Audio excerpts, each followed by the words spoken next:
আমি কেইটামান দিন লগ হলো, এনেকুৱা এটা শক্তিত আমি কাম কৰিলো, অনুষ্ঠান শেষ হ'ল। তাৰপাছত আমি ঘৰা ঘৰি গ'লো আৰু সেই কেইটামান দিনৰ বাবেহে আমি সেৱা পাতিলে সেই শক্তিটো সোমাই থাকিলো। তাৰ পিছৰ দিনকেইটাত আমি সেই পদ্ধতিগত পৰিকল্পনাৰ পৰা আমি আঁতৰি আহিলো। অৰ্থাৎ আমি নিজা নিজা কামবোৰত আমি ব্যস্ত হৈ গ'লো। আপোনালোক সকলো বিদ্যালয়, মহাবিদ্যালয়, বিশ্ববিদ্যালয় পৰ্যায়ৰ সকলো ছাত্ৰ ছাত্ৰী, গতিকে শিক্ষানুষ্ঠানত সকলোবোৰ ব্যস্ত হৈ থাকে। গতিকে পৰৱৰ্তী মুহূৰ্তত আমি এনেকুৱা হৈ যায় যে সেই কথাখিনিৰ পৰা আমি আঁতৰি আহোঁ। কিন্তু সেই আঁতৰি অহাৰ পাছত আকৌ যেতিয়া অনুষ্ঠান এটা পাতে, আকৌ যেতিয়া আমাক মাতিব লগা হয়, আকৌ এবাৰ আমাৰ মনৰ ভাৱনাটো সোমাবলৈ আমাৰ সময় লাগে। গতিকে তাতোকৈ ভাল এই গুৰুজনাৰ আদৰ্শটো যদি আমি আগবাঢ়িম বুলি ভাবিছোৱেই, তেন্তে সেই আদৰ্শটোত আমি একাগ্ৰভাৱে লাগি থাকিব লাগিব। কেৱল মাত্ৰ এটা অনুষ্ঠানৰ কাৰণে আপোনালোক সাজু হ'লে নহ'ব। আপোনালোকে প্ৰতিটো অনুষ্ঠান, যিকোনো সময়তে কেন্দ্ৰীয় সেৱা বাতিল বুলি কোৱাৰ লগে লগে আপোনালোকে সেৱাৰ মনোবৃত্তিত সেইধৰণে কিন্তু সদায় জাগ্ৰত হৈ থাকিব লাগিব।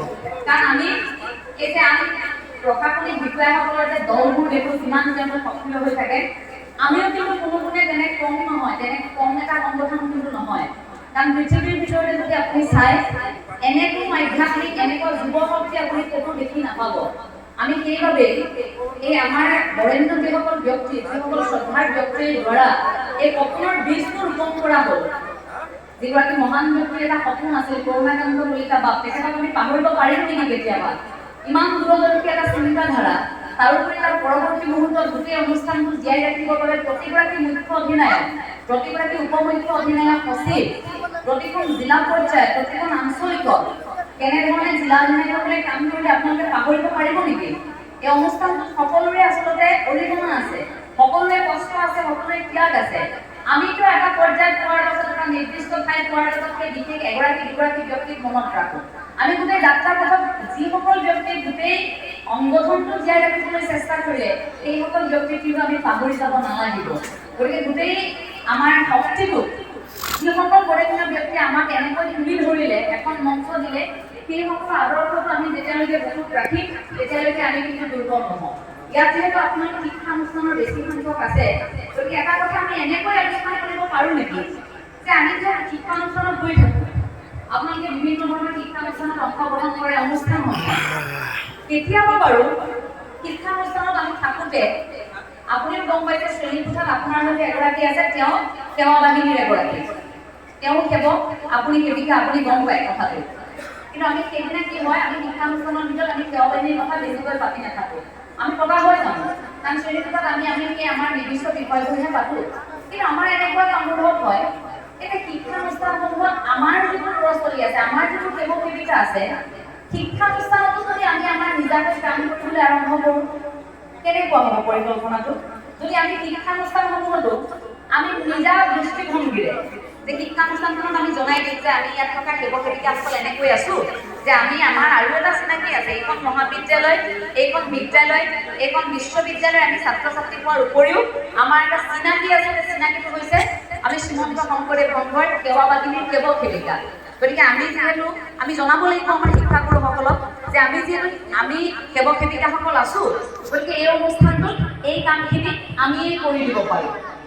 তেনেকুৱা যদি আমি এটা কৰ্ম কৰোঁ, তেনেকুৱা যদি আমি কিছু পদ্ধতিগত আমি যদি পৰিকল্পনা কৰোঁ, তেন্তে যিকোনো ধৰণৰ অনুষ্ঠান সফল হোৱাত এটা সহায় হ'ব।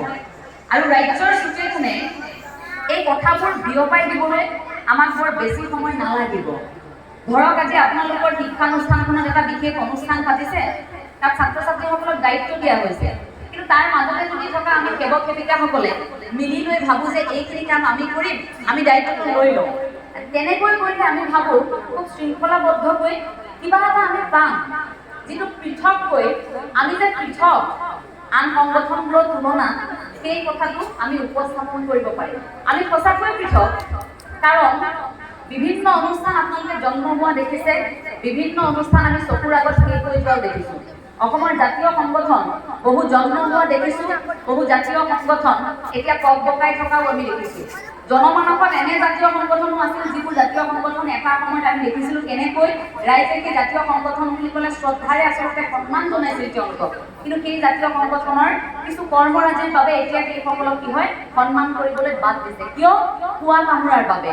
কিয় তেওঁলোকৰ লক্ষ্য উদ্দেশ্যত তেওঁলোক যাব নোৱাৰাৰ বাবে কিয় তেওঁলোকে যিটো কাম কৰিছে সেই কামটোত জাতিৰ কোনো স্বাৰ্থৰ কথা নাথাকে তেওঁলোকৰ নিজা স্বাৰ্থৰ কথা থাকে সেইবাবে এই আগ বয়সতে আৰম্ভ কৰা সেই যাত্ৰাটো ক'ৰবাত খেলি মেলি হৈ পৰে তাৰ কথা দুটা আহি পৰে যে এটা ব্যক্তিগত দায়বদ্ধতা এটা সামাজিক দায়বদ্ধতা আমি শ্ৰেণীকোঠাত সোমোৱাৰ লগে লগে আমিও দায়বদ্ধ হৈ পৰোঁ কিন্তু শ্ৰেণীকোঠাটো সোমাওঁতে আপুনি প্ৰথমে যেতিয়া গৈ পিনে শ্ৰেণীকোঠাত সোমাব আপোনাৰ এটা নাম থাকে নহয় আপোনাৰ ৰোল নাম্বাৰটো পোৱাৰ লগে লগে আপুনি যেতিয়া শ্ৰেণীকোঠাত এগৰাকী ছাত্ৰ হৈ বা ছাত্ৰী হৈ সোমায় তেতিয়া ব্যক্তিগত দায়বদ্ধতাৰে সোমায় তাৰপাছত শ্ৰেণীকোঠাটো সোমোৱাৰ লগে লগে যেতিয়া আপুনি শিক্ষা গ্ৰহণ কৰিবলৈ আৰম্ভ কৰে তাৰপিছত আপুনি কৰা আচৰণবোৰ কি হয় সেইবোৰ সামাজিক দায়বদ্ধতা হয় গতিকে সেৱাবাহিনীত আহোঁতে আপুনি সেই নামটো লৈ আহিলে আপুনি এগৰাকী সেৱিকা হৈ আহিলে তাত আপোনাৰ ব্যক্তিগত দায়বদ্ধতাটো ওলালে